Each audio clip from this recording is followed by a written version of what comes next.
नमस्कार। राज्य शिक्षा शोध एवं प्रशिक्षण परिषद बिहार पटना में आपका पुनः स्वागत है।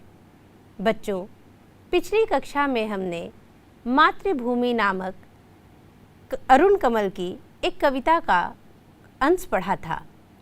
आगे के अंशों को आज की कक्षा में हम पुनः जारी रखेंगे। तो आइए अरुण कमल लिखित मातृभूमि कविता का पुनः एक बार वाचन करते हैं और जिन अंशों से हमने पिछली कक्षा में अपनी बात समाप्त की थी वहाँ से आज हम इसे पुनः जारी रखेंगे। कविता का मैं पुनः वाचन करती हूँ। कवि कहते हैं, आज इस शाम जब मैं भींजता खड़ा हूँ आसमान और धरती के बीच, तब अचानक मुझे लगता है यही तो तुम हो मेरी माँ, मेरी मातृभूमि। धान के पौधों ने तुम्हें इतना ढक दिया है कि मुझे रास्ता तक नहीं सूझता, और मैं मेले में खोए बच्चे सा दौड़ता हूँ तुम्हारी ओर।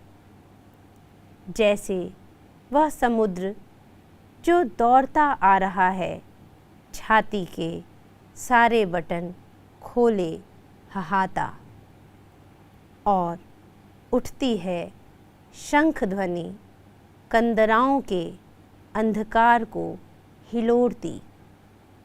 ये बकरियां जो पहली बूंद गिरते ही भागी और छिप गई पेड़ की ओट में। सिंधु घाटी का वह सांड चौड़े पट्टे वाला जो भीगे जा रहा है पूरी सड़क छेके। वे मजदूर जो सोख रहे हैं बारिश मिट्टी के ढेले की तरह। घर के आंगन में वो नवोढ़ा भीगती नाचती और काले पंखों के नीचे कौवों के सफ़ेद रोए तक भीगते, और इलायची के छोटे छोटे दाने इतने प्यार से गुत्थम गुत्था। ये सब तुम ही तो हो। कई दिनों से भूखा प्यासा तुम्हें ही तो ढूंढ रहा था चारों तरफ। आज जब भीख में मुट्ठी भर अनाज भी दुर्लभ है, तब चारों तरफ क्यों इतनी भाप फैल रही है गर्म रोटी की। लगता है मेरी माँ आ रही है नक्काशीदार रुमाल से ढकी तस्तरी में। खुबानियाँ, अखरोट, मखाने और काजू भरे। लगता है मेरी माँ आ रही है हाथ में गर्म दूध का गिलास लिए। ये सारे बच्चे तुम्हारी रसोई की चौखट पर कब से खड़े हैं माँ। धरती का रंग हरा होता है, फिर सुनहला, फिर धूसर। छप्परों से इतना धुआं उठता है और गिर जाता है, पर वहीं के वहीं हैं घर से निकाले ये बच्चे तुम्हारी देहरी पर सिर टेक सो रहे माँ। ये बच्चे काला हांडी के, ये आंध्र के किसानों के बच्चे, ये पलामू के, पट्टन, नौरौदा, पटिया के। ये यतीम, ये अनाथ, ये बंधुआ, इनके माथे पर हाथ फेर दो माँ। इनके भीगे केश संवार दो। अपने श्यामल हाथों से तुम किसकी माँ हो मेरी मातृभूमि। मेरे थके माथे पर हाथ फेरती तुम ही तो हो, मुझे प्यार से तकती और मैं भींज रहा हूँ। नाच रही धरती नाचता आसमान, मेरी कील पर नाचता नाचता मैं खड़ा रहा भींजता बीचों बीच। बच्चों, कविता में कवि ने बताया है कि वे धरती और आसमान के बीच भींज रहे हैं, लेकिन वे केवल अकेले नहीं भींज रहे हैं, बल्कि उनके साथ साथ कुछ बकरियां भींज रही हैं, कौवे भीतर तक भींग रहे हैं, घर की नवोढाएं भींग रही हैं। सिंधु घाटी का वह सांड उन्हें याद आता है। एक सांड को देखकर उन्हें ऐसा प्रतीत होता है कि वह सिंधु घाटी का ही सांड है। वह भी सड़क पर छेके हुए पूरी सड़क को चला जा रहा है भींगते। साथ ही साथ वे एक मजदूर को भी भींगते देख रहे हैं और कहते हैं कि ये मजदूर भीतर तक भींग रहे हैं, लेकिन बारिश की बूंदें इन्हें बहुत प्रभावित नहीं करती। वे मिट्टी की तरह उन्हें मिट्टी के ढेले के समान उन बारिश के बूंदों को सोख जाते हैं। कवि कहते हैं कि मातृभूमि धान से पट गई है, उन्हें अपनी माँ के पास जाने का रास्ता नहीं सूझता। वे मेले में खोए बच्चे की भांति दौड़ कर जाते हैं, ठीक वैसे ही जैसे समुद्र हिलोरे लेता हुआ अपने छाती के बटन खोलते हुए जैसे किनारे से मिलना चाहता है, और शंख की ध्वनि जिस प्रकार कंदराओं से गूंजती है, वैसे ही उस समुद्र की ध्वनि गुंजित हो रही है। आगे कवि कहते हैं, कई दिनों से भूखा प्यासा तुम्हें ही तो ढूंढ रहा था। कवि कहते हैं, माँ, मैं कई दिनों से भूखा प्यासा था और तुम्हें ही तो ढूंढ रहा था। चारों तरफ आज जब भीख में मुट्ठी भर अनाज भी दुर्लभ है, तब चारों तरफ क्यों इतनी भाप फैल रही है गर्म रोटी की। कवि कहते हैं कि माँ, मैं भूखा प्यासा था और चारों तरफ तुम्हें ढूंढ रहा था, क्योंकि तुम मेरी मातृभूमि हो, वह मातृभूमि जहाँ अन्न उपजाया जाता है। आज भीख में मुट्ठी भर अनाज भी दुर्लभ हो गया है माँ, लेकिन देखो ये चारों तरफ इतनी भाप फैल रही है गर्म रोटी की। यानी कई घर ऐसे भी हैं जहाँ गर्म गर्म रोटियां बन रही हैं और ये भाप उन्हीं की है, उन्हीं के घर से आ रही है। लेकिन कुछ लोग ऐसे भी हैं जिन्हें भीख में मुट्ठी भर अनाज भी नहीं नसीब हो रहा। माँ, तुम तो मेरी मातृभूमि हो ना। तुम्हारी धरती पर, तुम्हारे सीने पे कितनी फसलें हैं, फिर ऐसी असमानता क्यों माँ? मैं जब तुम्हें देखता हूँ तो ऐसा लगता है मेरी माँ आ रही है नक्काशीदार रुमाल से ढकी तस्तरी में। जब मैं तस्तरी में देखता हूँ तो वहाँ खुबानियाँ, अखरोट, मखाने और काजू भरे पड़े हैं और वे एक नक्काशीदार रुमाल से ढके हुए हैं। उस तस्तरी में माँ मुझे खुबानियाँ, अखरोट, मखाने और काजू नहीं दिखते, बल्कि उनमें मुझे तुम दिखती हो माँ। लगता है मेरी माँ आ रही है, हाथ में गर्म दूध का गिलास लिए। कवि कहते हैं कि जब हाथों में गर्म दूध का गिलास लिए माँ तुम आती हो, तो मुझे ऐसा लगता है कि स्वयं मेरी मातृभूमि वह गर्म दूध का गिलास लिए हुए साक्षात सामने खड़ी है। लेकिन यह क्या माँ, ये सारे बच्चे तुम्हारी रसोई की चौखट पर कब से खड़े हैं माँ? कवि कहते हैं, माँ तुम देखो और बड़े ध्यान से देखो कि तुम्हारी रसोई की चौखट पर और कौन खड़ा है। केवल मैं नहीं खड़ा हूँ, ये सारे बच्चे भी तुम्हारे हैं जो तुम्हारी रसोई के चौखट पर कब से खड़े हैं। माँ तुम सभी बच्चों को देखो, केवल तुम्हारी तस्तरी में नक्काशीदार रुमाल से ढके हुए खुबानियाँ, अखरोट, मखाने, काजू और हाथों में गर्म दूध का गिलास सिर्फ हमारे लिए नहीं है। और भी कई बच्चे हैं माँ, जो तुम्हारी रसोई की चौखट पर न जाने कब से खड़े हैं।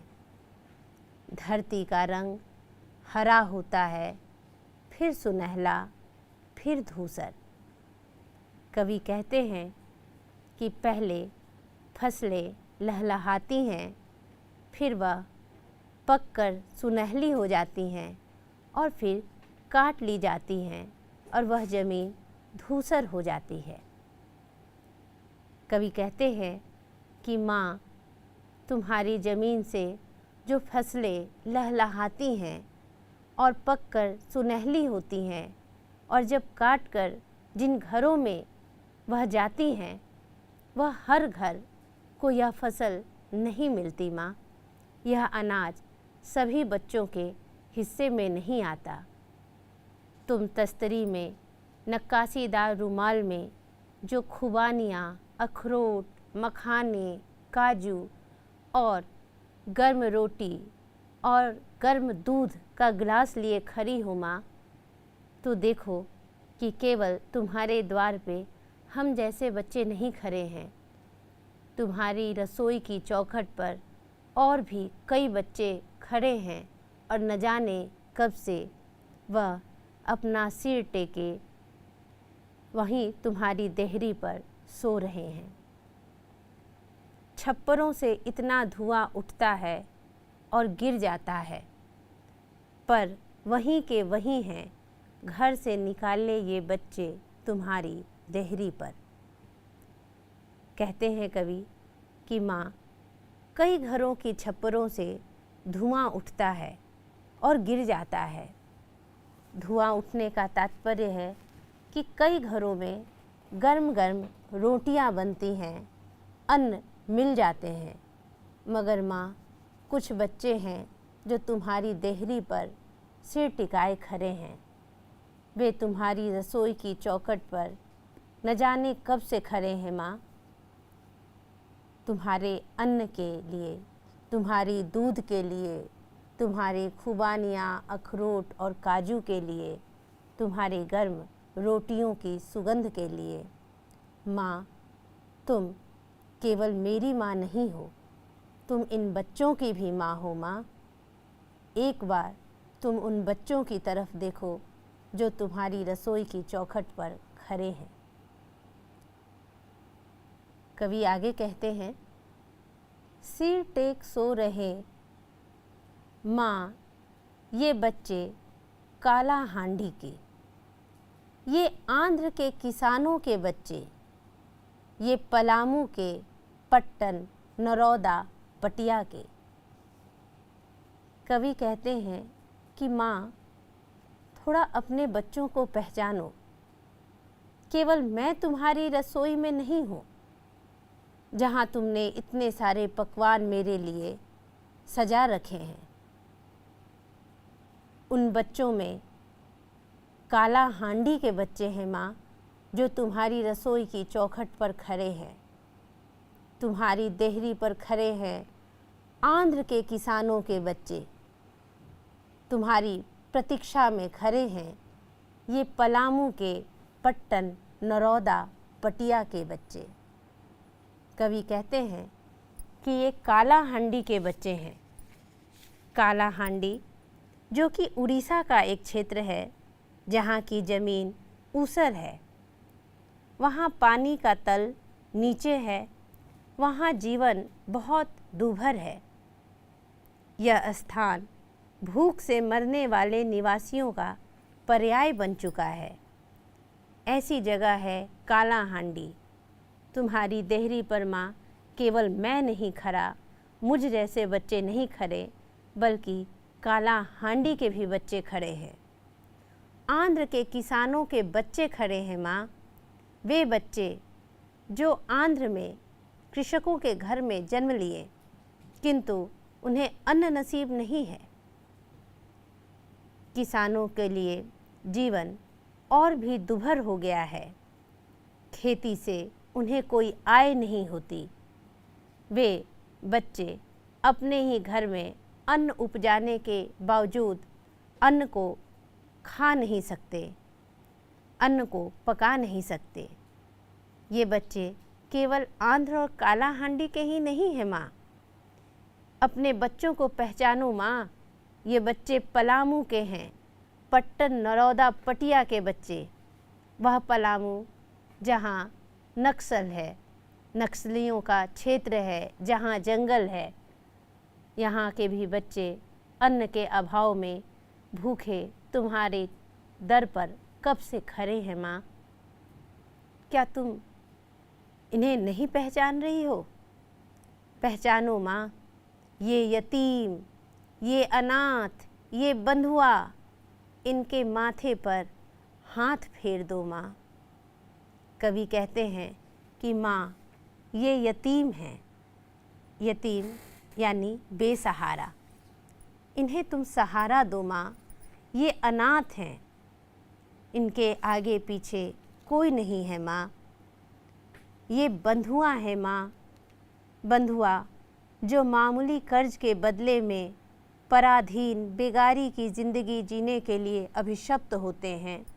ये बंधुआ है माँ, इनके माथे पर हाथ फेर दो माँ। माँ, तुम्हारी स्नेह, तुम्हारी वत्सलता का अधिकार क्या इन बच्चों पर नहीं है? क्या तुम अपने बच्चों में भी फ़र्क करती हो माँ? इनके भींगे केस संवार दो अपने श्यामल हाथों से। तुम तो सस्य श्यामला हो ना माँ। कवि कहना चाहते हैं कि माँ तुम मातृभूमि हो। तुम्हारी भूमि का एक एक कण फसल को उपजाता है। अन्नपूर्णा हो माँ। फिर आखिर ये काला हांडी, आंध्र के किसानों के बच्चे, ये पलामू के पट्टन नरौदा के बच्चे, ये यतीम, ये अनाथ, ये बंधुआ, इनकी माँ तुम इनकी ओर क्यों नहीं ध्यान देती? तुम अपने सस्य श्यामला हाथों से माँ इनके भींगे केस को संवार दो। अपने अन्न से इन्हें भी सराबोर कर दो, अपनी बारिश से इन्हें भी भिगा दो माँ। तुम किसकी माँ हो मेरी मातृभूमि? कवि कहते हैं कि माँ अब तुम ही बताओ कि क्या तुम केवल हमारे जैसे बच्चों की माँ हो? नहीं, तुम्हें स्मरण होगा माँ कि तुम्हारा हर एक कोना, हर एक आंचल इन सभी बच्चों के सिर को ढकने के लिए है। मेरे थके माथे पर हाथ फेरती तुम ही तो हो, मुझे प्यार से ताक दी और मैं भींज रहा हूँ। कवि कहते हैं कि माँ मैं थका हुआ हूँ। मुझ जैसे कितने बच्चे थके हुए हैं माँ। तुम अपने स्नेह से, वत्सलता से जब मेरी तरफ प्रेम से देखती हो तो मैं भींज जाता हूँ तुम्हारी वत्सलता के आंचल में, तुम्हारे दूध के आंचल में माँ। और केवल मैं ही नहीं भींजता और मैं ही इस बारिश में नहीं नाचता, मेरे साथ साथ यह पूरी धरती नाचती है, जिस पर केवल मैं नहीं रहता, जिस पर रहते हैं काला हांडी के बच्चे, आंध्र के बच्चे, पलामू के बच्चे, अनाथ, बंधुआ, यतीम, ये सभी हमारे साथ होते हैं माँ। जब मैं नाचता हूँ जब तो यह पूरी धरती नाचती है माँ, यह पूरा आसमान नाचता है माँ। मेरी कील पर नाचता नाचता मैं खड़ा रहा भींजता बीचों बीच। कवि कहते हैं कि माँ इस धरती और आसमान के बीच जब तुम अपने स्नेह की बारिश करती हो तो केवल तुम मुझे नहीं भिंगाती। जब मातृभूमि पे हर एक कोने कोने में जब तुम्हारी सस्य श्यामला अन्न फसलें उपजती हैं तो केवल उन्हें ग्रहण करने वाला एकमात्र मैं नहीं हूँ माँ। मुझ जैसे कई बच्चे हैं जो तुम्हारी आंचल की छाँव चाहते हैं माँ। तुम किसकी माँ हो? क्या यह समाज, यह व्यवस्था बच्चों में भी अंतर करता है। कहते हैं कि सामाजिक व्यवस्था दो व्यक्तियों में अंतर कर सकता है, वर्ग विशेष, क्षेत्र विशेष के आधार पर, साथ ही साथ आर्थिक दृष्टिकोण से भी। किंतु माँ क्या फ़र्क करती है? तुम तो मातृभूमि हो, तुम्हें तय करना है कि तुम किसकी माँ हो, किसी खास वर्ग विशेष की, किसी खास आर्थिक रूप से सशक्त व्यक्ति की, या फिर धरती का एक एक कोना पर, धरती के संपूर्ण कोने में जो बच्चे यतीम हैं, अनाथ हैं, उन क्षेत्रों की भी तुम माँ हो जहाँ पे अन्न नहीं उपजाए जा सकते हैं। कवि कहते हैं कि माँ, यह तुम्हें तय करना है कि तुम किसकी माँ हो। तुम मातृभूमि हो माँ, इस धरती पर रहने वाले हर एक बच्चे की तुम माँ हो। जिस तरह तुम मुझे भिगो रही हो माँ, वैसे ही तुम प्रत्येक बच्चे को भिगो दो, यहाँ तक कि काला हांडी के, आंध्र के किसानों के, पलामू के बच्चों को, यतीम, अनाथ, बंधुआ, हर किसी के बच्चे को माँ अपने आंचल में शरण दो माँ।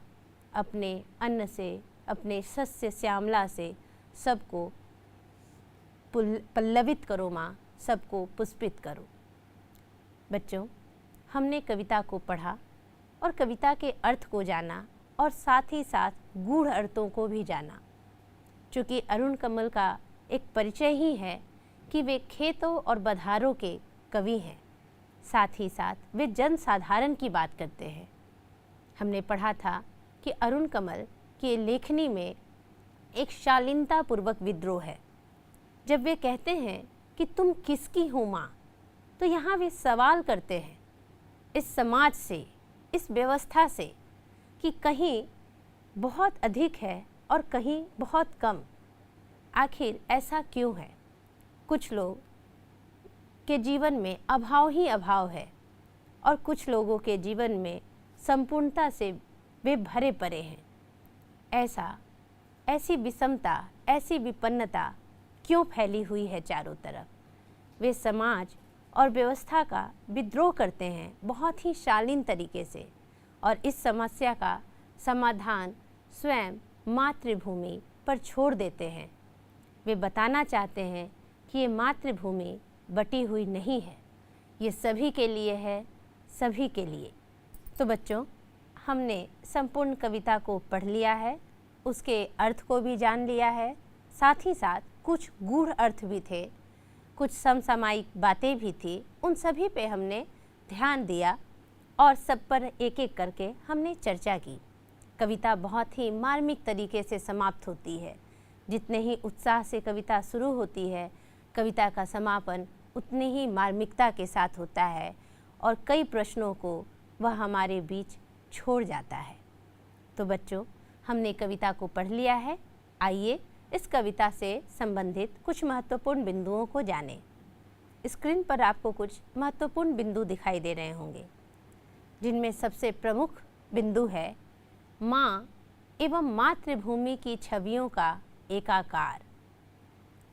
कवि ने माँ और मातृभूमि में कई पंक्तियों के माध्यम से माँ को मातृभूमि में और मातृभूमि को माँ के रूप में एकाकार कर दिया है। आगे वे देश और काल के वैश्विक पटल पर माँ की प्रतिमा का विस्तार करते हैं। वे बताना चाहते हैं कि ये बच्चे केवल देश और काल से सीमित नहीं हैं। यह समस्या केवल भारत की नहीं है, किसी एक भूभाग की समस्या नहीं है। अगर हम अपनी दृष्टि को और विस्तारित करें तो वैश्विक पटल पर यह समस्याएं दिखाई देंगी और उस समस्या का समाधान भी वैश्विक होना होगा, यानी माँ की प्रतिमा का विस्तार करना होगा। आगे वे कहते हैं, कविता में काला हांडी, पलामू और नरोदा पट्टियों का उल्लेख कवि ने किया है। काला हांडी के विषय में मैंने बताया था कि काला हांडी उड़ीसा का एक क्षेत्र है और साथ ही साथ पलामू और नरोदा पट्टियों का भी उन्होंने उल्लेख किया है कविता में। कृषि कर्म से जुड़े किसानों की दुर्दशा का अप्रत्यक्ष वर्णन है। कृषि कर्म करने वाले किसानों की स्थिति और दयनीय होती जा रही है दिन प्रतिदिन। यह व्यंजित रूप में कविता के संदर्भ में आया है। साथ ही साथ कालाहांडी, आंध्र प्रदेश, पलामू आदि स्थानों के किसानों की कृषि कर्म में बढ़ती लागत और कम होती आय तथा कर्ज से ऊबकर आत्महत्या करने की परिस्थिति से उत्पन्न संकट की ओर भी संकेत किया गया है। जब बच्चे को अनाथ कह रहे हैं, वहाँ बच्चे अनाथ क्यों हो रहे हैं? कवि ने यह बताना चाहा है कि आत्महत्या करने के कारण कृषकों के वहाँ के बच्चे अनाथ और यतीम होते जा रहे हैं। साथ ही साथ गरीबी के कारण, बढ़ती लागत और कम आय के कारण बच्चे बंधुआ बनने पर मजबूर हो गए हैं। कुछ क्षेत्र ऐसे भी हैं जहाँ की धरती और ज़मीन ही फसल के लिए उपजाऊ नहीं है। वहाँ बच्चे भूख से तड़प रहे हैं।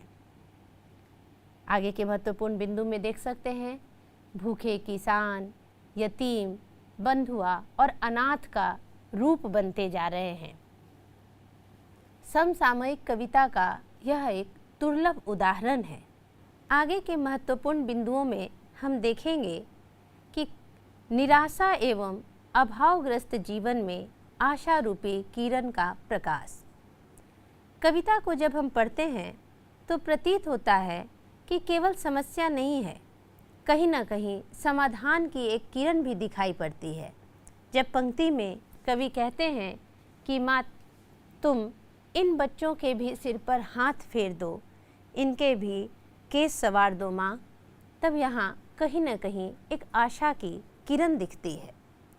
आगे के महत्वपूर्ण बिंदु में है मातृभूमि रूपी माँ का स्नेह, ममत्व, प्यार भरे स्पर्श की आकांक्षा। कवि मातृभूमि को माँ मानते हैं और माँ का स्नेह, ममता, प्यार भरे स्पर्श की आकांक्षा वे पूरी पंक्तियों के माध्यम से दिखाते हैं। भाषाई कौशल की अगर चर्चा करें, जो कि महत्वपूर्ण एवं आखिरी बिंदु है, तो कवि ने अपने क्षेत्र की गवई बोली का भी प्रयोग किया है। साथ ही साथ नगरीय सभ्यता के लिए शिष्ट शब्दों का भी प्रयोग किया है। अपने क्षेत्र की गवई बोली के रूप में उन्होंने अपने आप को भींजना शब्द का प्रयोग किया है। और जब सिंधु घाटी के वे सांड की बात करते हैं तो सिंधु घाटी, जो कि नगरीय सभ्यता का परिचायक है, उसके लिए वहाँ भींगना शब्द का प्रयोग करते हैं। यानी कार्य एक ही हो रहा है, मगर दो लोगों के लिए दो शब्दों का प्रयोग किया गया। कवि ने स्वयं के लिए गवई बोली में भींजना तथा सांड के लिए नगरीय भाषा में शिष्ट शब्दों का प्रयोग किया है। तो बच्चों, हमने महत्वपूर्ण बिंदुओं को जान लिया है। आइए अब हम शब्द निधि को भी देखें। शब्द निधि की अगर बात करें तो निधि का अर्थ होता है खजाना। आइए देखते हैं कि इन खजानों में कौन कौन से शब्द पड़े हैं। हहाना। हहाना का अर्थ होता है उत्कट अभिलाषा से भर उठना। यह शब्द समुद्र के लिए आया है। कंदरा। कंदरा का अर्थ होता है गुफा। यह शब्द जब शंख ध्वनि की बात आई है पंक्ति में, तब यहाँ कंदरा शब्द प्रयोग हुआ है। हिलोड़ती। हिलोड़ती का अर्थ होता है हिलाती या हलचल पैदा करती। नवोढ़ा। नवोढ़ा का अर्थ होता है नई नवेली दुल्हन। नक्काशीदार। नक्काशीदार का अर्थ होता है बेल बूटेदार, यानी बहुत ही महीन कार्य किया गया। यतीम। यतीम की चर्चा हुई है। यतीम का अर्थ होता है बेसहारा। ये बच्चों के लिए आया है शब्द। श्यामल। श्यामल का अर्थ होता है सांवला। तकती सामान्य अर्थ होगा देखती। गुत्थम गुत्था। गुत्थम गुत्था का अर्थ होता है एक दूसरे में गुथा हुआ। यह शब्द इलायची के दानों के लिए आया है। दुर्लभ। दुर्लभ शब्द का अर्थ होता है आसानी से न मिलने वाला। खुबानियाँ। खुबानियाँ का अर्थ होता है एक प्रकार का मेवा। काला हांडी। काला हांडी क्षेत्र की चर्चा हुई है। जो बच्चे यतीम हैं, अनाथ हैं, वे बच्चे कालाहांडी के हैं।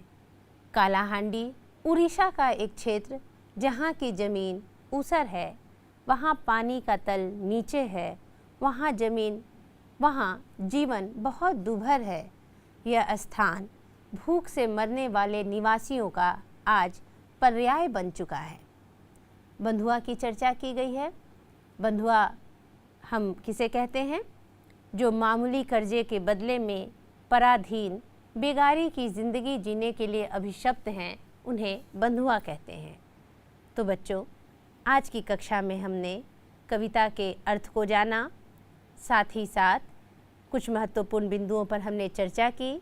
शब्द निधियों के माध्यम से संपूर्ण कविता के जो कठिन शब्द थे उनके अर्थों को जाना, कुछ विशेष क्षेत्र के विषय में भी जाना, जैसे कालाहांडी, पलामू और आंध्र के किसानों का जो क्षेत्र है उसके विषय में जाना। तो बच्चों, आशा है कि आपने मातृभूमि कविता को बहुत अच्छे से समझ लिया होगा। आगे की कक्षा में हम एक नए विषय के साथ पुनः प्रस्तुत होंगे। धन्यवाद।